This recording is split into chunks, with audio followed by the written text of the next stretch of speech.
The elites don't want this to come out. They don't want the technology out because the technology meets power. It's going to go back to the people. So these objects can go beyond the speed of light, out of 3D space into, you call it hyperspace or other dimensions, to another point in the universe, maybe a million light years from here. But when they're in this dimension moving around, the energy source is something called the 0-point energy field, which is the baseline of energy that all matter, that everything exists from. Gravity becomes something that essentially goes away because they can cause this whole spacecraft and everyone in it to attain masslessness. They have no weight, even though they're sitting they'd be outside your backyard. So it's like in a fighter jet, if you're going Mach 2 and stop suddenly, your brains are going to come out of your nose, flash on the windshield. That didn't happen with these, and they're going 100 times that speed.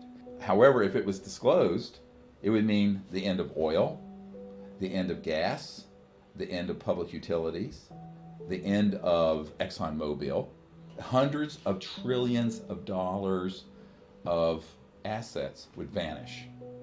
And at the same time, power would go back to the people. What do I mean by that? If you have, right now you have a group of global elites, right, who really run the whole frickin' planet, and there's not that many of them, a couple hundred. Those folks would become relatively unimportant if you and all of us had the ability to have our own energy source, travel source, and even manufacturing with zero cost and without a supply line going to oil tankers and public utilities. So the power elites don't want to lose their power. They want to hold on to power. And I always tell people, basically, we're all slaves living on someone else's plantation. U.S. plantation is doing better than the Nigerian plantation. However, we're all slaves living on someone else's plantation. And that masters and slaves dynamic, which is a holdover from ancient times and the 1800s, is still operating today. Most people don't realize it. So in the United States, the power isn't sitting in the White House or the Congress. It's sitting in a group of folks who are inside government, but also inside big tech corporations who don't want this to change. They don't want the technology out because the technology meets power is going to go back to the people. Really, it's going to go back. Where every single home and village is going to be self-sufficient. A UFO is nothing but an alternative energy and power source. And when you look at these 0-point energy devices that are within them, that are at the core, like we have an Air Force officer in the film Unacknowledged talking about this rectangular thing about this big, that you can power a city, that they took out of one of these crashed extraterrestrial craft. That was studied and reverse engineered, figured out how it was working in the 40s and 50s. And so by 1954, we didn't need fossil fuels, jets, cars, rockets. It's all been obsolete. So why the hell aren't we using this stuff? The machine and the man and the elites don't want this to come out. So they make all these cartoons and ridicule the whole extraterrestrial issue while still feeding us to it in a frightening way. Now, what's all the fear stuff about? I mean, that's the other part. That's the question, okay, though. that's the second part of the... But that's what I was asking, is obviously they're higher intelligence. So if we were a threat, or if they were to be a threat, it would have been done by now. Absolutely. There's no problem that... So it's man-made, is what you're saying. Yeah, it's... But let's look at one other thing. What's been the organizing principle of society for thousands of years? War, us versus them. One religion against another, one race against another, one economic system, capitalism versus communism or social. So we've been fighting wars for thousands of years on an us versus them mindset. But now, what they're wanting to do is eventually introduce another them, but in a way that's frightening. So this is why you'll see in the film, Douglas MacArthur, General MacArthur in 1955, it said that World War III would be interplanetary. Ronald Reagan at the UN said, wouldn't our job of creating world peace be easier? We had a common alien threat to unite against and fight. What they're wanting to do is do two things: keep the technologies hidden for their own use, while all the rest of us are scurrying around in relative poverty. I don't care if you're a billionaire; you're in relative poverty compared to this stuff.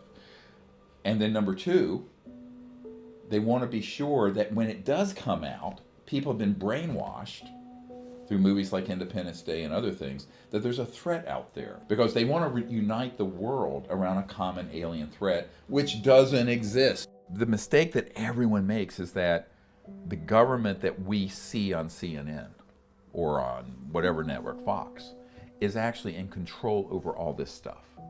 That's a myth. It does not exist. So this kind of permanent bureaucracy, it kind of does what it damn well wants. And if they want to tell a president, they will. If they don't, they won't, or they'll tell them a half-truth. Like with Ronald Reagan, they told them, oh yes, there are extraterrestrials out there, but they're a threat, and we want a few $100 billion to build Star Wars. That's how they played Ronald Reagan. So it's all about how they can manipulate these politicians and the public through the media. Now let's go to another myth, the media, all right?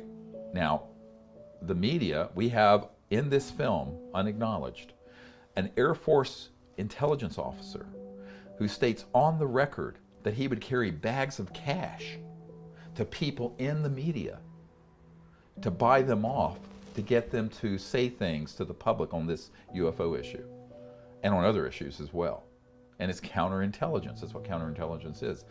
So everyone thinks we have a free press. That's another myth. So the fact that we have an operating democracy, myth.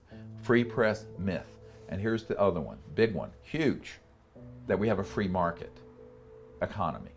Because mainstream organizations, scientific organizations, have said there are 5,135 patents that have been seized and kept secret by national security orders. Well, it is like the Congress and the president is approving all those seizures. There's a bureaucracy. So let's say that you're a guy at MIT and you discovered this 0-point energy field and create a device that would run everyone's home on free energy. So you have no power bill. This is fantastic. Guess what? These Nazis are going to kick your door in, and they're going to have a national security order, and they're going to say, we're seizing this technology, and you are under a gag order. And if you speak of it, you're going to go to prison and be fined millions of dollars.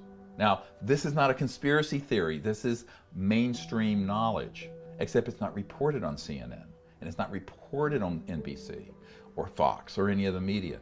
So the public needs to know that there are basically two governments. There's the government that is portrayed in the media, and then there's this unacknowledged special access system government that's very black and very secretive.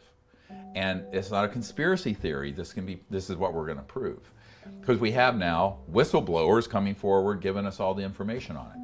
And so the brainwashing has happened for decades. It's conditioning to the fact that there has to be a threat from outer space, because they want to grow the military-industrial complex so that it's not just one group fighting another on this planet, but it's all of humans fighting interstellar civilization. Well, when Eisenhower said, watch out for my homeboys, yeah, it's like, wait a minute. Like, okay, you're a general saying, watch out for these guys. He says, beware the military-industrial complex. And he wasn't talking about the normal people in the military. I mean, I've done briefings for the CIA director, generals, the head of the Defense Intelligence Agency, which is as big as the CIA, but it's in the Pentagon, the head of intelligence for the Joint Chiefs of Staff, the head of the Ministry of Defense in Great Britain, all those people. And every one of those people that I briefed didn't know anything about this subject, because there is a deeper unacknowledged special access project, USAP. Memorize it, unacknowledged special access project. So these unacknowledged special access projects are so deep black that even when Clinton, who's CIA director I briefed, asked about this, he was basically told, buzz off, we're not going to tell you. Jimmy Carter was told by the CIA director at the time, when he got elected, George Bush Sr., that he would not be told about this issue. Because that was the very first thing Jimmy Carter asked about, because Jimmy Carter saw one of these UFOs, and I have his report when he was governor of Georgia. So I think that people have to understand there's two governments here, and at least 20 compartments beyond the president. And I have 800, 900 of those people who are in those compartments on my team. Now, in the early days, I did think that, oh, well, if I take this to the president, which I got access to, or folks like the Rockefellers, or the CIA director, I thought those guys would do something. And then I learned they ain't gonna do shit. We're gonna do it. And that's what I've been saying for a long time. For the last 20 years, what I've been saying is, we the people, as Jefferson said, have to organize and make this change happen. We did it for the civil rights era. We did it for gay rights. We did it for women's rights. We've done it for a lot of issues. We have to do it on this. The guy who invented the rocket for Adolf Hitler, Werner von Braun, on his deathbed, and his assistant is in this film, unacknowledged, talking about this, said that they would first have the Cold War, then global terrorism, but the final card they're going to play is the alien threat from outer space, and it's all a lie. And she says over and over again, it's all a lie. To create a unified global military junta that people are cowed into. Look what happened after 9/11. People took complete leave of their senses. I mean, everyone was like stampeded by fear into giving up their freedom, their liberty, in exchange for security. And I didn't know this. Now, when I first met with the CIA director, I will admit, I mean, I was pretty naive. I said, well, I don't understand why I'm a civilian and I'm a medical doctor. I've never been in the government. Why am I briefing the director of the CIA on this? And he said, because they know you understand it. And I had put together a lot of evidence.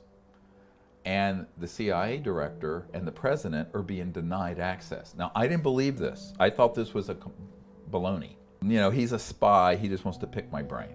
Not true. I got to the meeting, it was quite obvious that the CIA director had been completely cut out of the loop, as had the president, Clinton. When Jimmy Kimmel asked Obama about this, and he said, yes, that's what they tell us to say, that it doesn't happen, he laughed and everyone laughed with him, but he was telling the truth. They don't want you to know, because if you are in favor of disclosing it, they don't want you to know. And if you were to disclose it, it'd be the end of big oil, pollution, and the petrodollar system, all poverty on earth. And isn't that a good thing? Except global elites who are feeding like parasites off the rest of us, they'd be out of business. They'd be out of business very quickly. Well, what is the quickest way to devalue anything? Yes. You call it crazy. You call it crazy, you ridicule the person, and you diminish them. Right. So, well, I mean, you can look at gays or any of that kind of stuff. Oh, he's gay. Yeah. So it was very, very hard for me as a doctor to be public. You know, back in the 90s when I was on, there was a show called Larry King Live. Oh, yeah. He had a special on this. And I'm working full time as a doctor. And I'm thinking, oh my God, it's the end of my career. And then there was the guy who was the head of surgery there.